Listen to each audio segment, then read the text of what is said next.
The Twin Cities Metro is growing, and nowhere is that more clear than in the northwest part of Plymouth.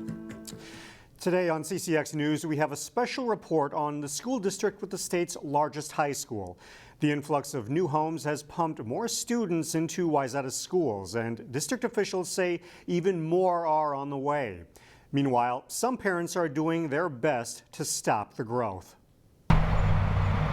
Across the road from the Hollydale Golf Course in Plymouth are the sights and sounds of progress.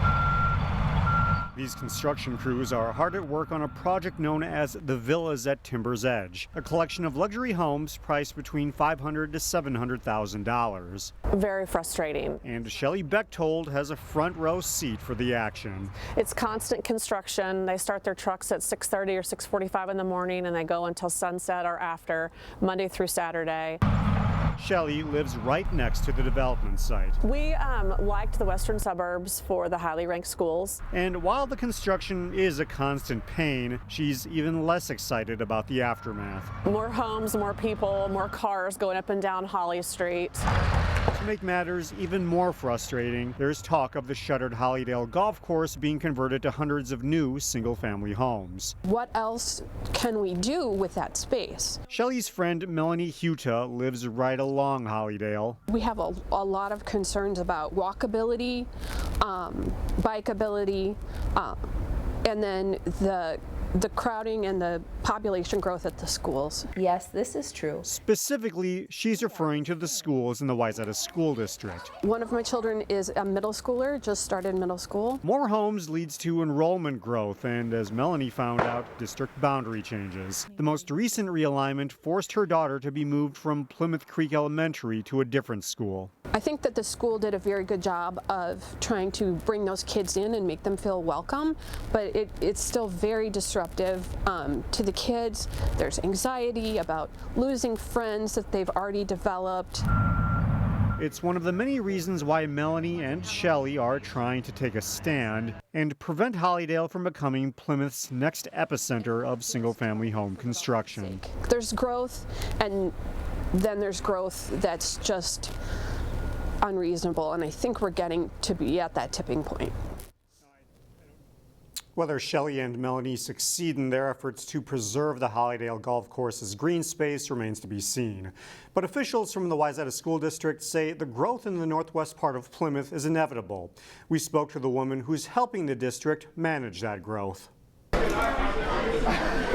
Passing time at Wayzata High School is hectic, with more than 3,600 teenagers frantically trying to get from point A to point B. But such is life at Minnesota's largest high school, and district officials only expect the enrollment to grow. The last 5 years, we've seen about 1,800 new students, and we're expecting about that pace or slightly more for the next 5 years. Kristen Tollison is Wayzata's Director of Administrative Services. It's her job to meet with all of the city leaders and developers in the area to ensure that the district is ahead of the game. And we work really hard with them to partner so that when those houses are developed, we're ready to respond and educate the children. In some cases, that response involves going to taxpayers for a referendum. And if approved, Okay, but where's your partner? building new schools to accommodate the influx of students.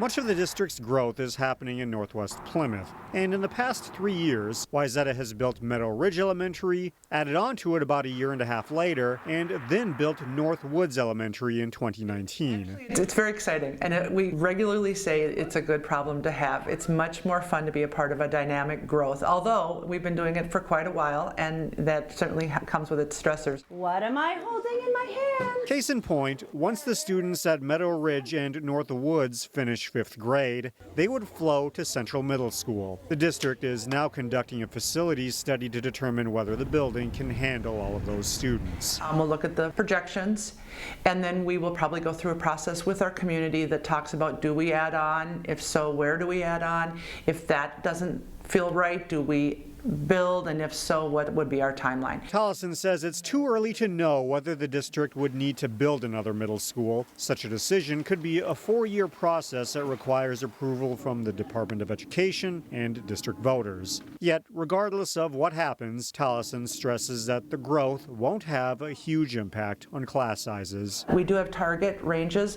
and whenever we start to exceed those, we add staffing. At the district's newest elementary school, Northwoods, officials say it won't be long before enrollment reaches capacity. Which one has more, blue or orange? These kindergartners have years to go before they move on to college. 2021. But by the time they graduate high school in 2032, Northwoods Elementary and the surrounding community could look significantly different. The school needed to be built because the current elementary school populations in this area of the city were really ballooning up. Jenny Berg is the principal of Northwoods. She says enrollment during this inaugural school year You got it. currently sits at 570 students. But with all the new home construction in the area and possibly more on the way, That happens. she expects enrollment to reach 850 students in the coming years. Yep. I'm anticipating, I don't know what the predictions are yet for next year, but we are built with the intent to grow. So we have extra classrooms at every grade level right now, anticipating that would happen. My dear friends. For now, the focus is on building a culture where the students enjoy learning and feel like they belong. Our schools support each other. We support our students and support our teachers. We support everybody in a way that makes us feel much smaller than a big district you would think would have. According to population estimates by the Metropolitan Council, the city of Plymouth is projected to grow by more than 7,000 people by the year 2040. Thanks for watching CCX News, everyone.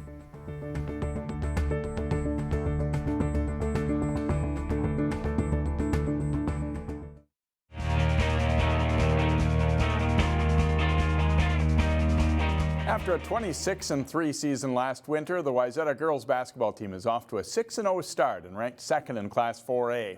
Here's Jason Malillo with more on the Trojans. The Trojans are excited to run against Maple Grove, a matchup that always seems to bring out the best in both teams. Every year the game is a pretty close one. Last year, I don't remember the exact score, but it's always pretty low scoring. So this year, we're talking about trying to get the score up, trying to get the ball moving. We've had some really, really good games with them over the years, and they got some really nice players. So, yeah, we embrace the challenge and look forward to it every year. Wayzata has scored over 70 points in each of its 4 games this season, all convincing wins. The girls are excited about the start, but also about continuing to get better. We have a lot to work on, but another thing I like is each game we're fixing the things that we need to work on. We address them in practice, then next game, work on it. At halftime, we talk about whether or not we've accomplished what we've been wanting to address. Practices here are heavy on defense and ball handling, 2 skills Wayzata coaches expect every player to focus on in order to play Trojan basketball. We've kept the tradition, we've kept it going. We play fast, we play big, play a lot of high-low, so it's been a lot of the same stuff. The Crimson hasn't beat the Trojans since the 14-15 season, so Wayzata expects a good battle. Jason Malillo, CCX Sports. And Wayzata did win that top 10 matchup against Maple Grove 63-44. They host Elk River on Thursday. The Park Center boys basketball team broke through to reach the state tournament last season, finishing 3rd in Class 4A. The Pirates are primed for another big season. Park Center boys basketball is on a good roll. Coming off a 30-2 season, they have a lot of talent returning and plenty of firepower. Replacing 3 backcourt seniors will be tough, but they're ready to excel. We have most of our guys back, so it's we're just working harder for last year. We know how the loss we took last year. We all know how that felt, so we're just coming back harder this year. Our team will look a lot different in terms of some of the ability it has. We shoot a little better. We maybe don't defend as well as we did a year ago. So, again, we were 30-2 last year. I don't know how you duplicate that again, to be honest with you. But we're just going to take it day by day, game by game, and see what happens. 6'10" Baylor signee Dane Danja is one of the state's top big men. Datavius Frierson is a strong, athletic dynamo up front. David Ajadambola and Josh Brown return as key performers. And 6'9" transfer from Colorado John Grigsby can shoot it.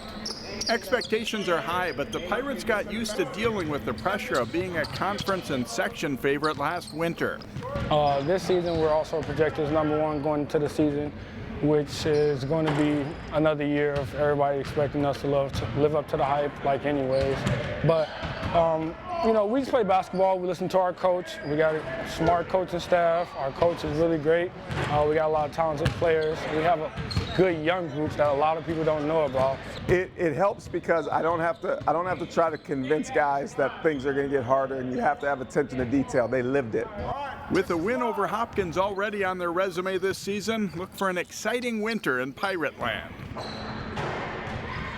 The Pirates host Osseo Tuesday. Game time has been changed to 5:30 p.m. In boys hockey this week, Armstrong-Cooper hosted Spring Lake Park. 35 seconds in, Ben Anderson to Jack Campion, and he scores for a 1-0 AC lead. Later in the first, Evan Axel's shot doesn't get through, but Jack Potter finds a loose puck and puts it away for a 2-0 lead. Sam Cruckton breaks in alone for the Panthers, but a great kick save by Owen Reeve denies him.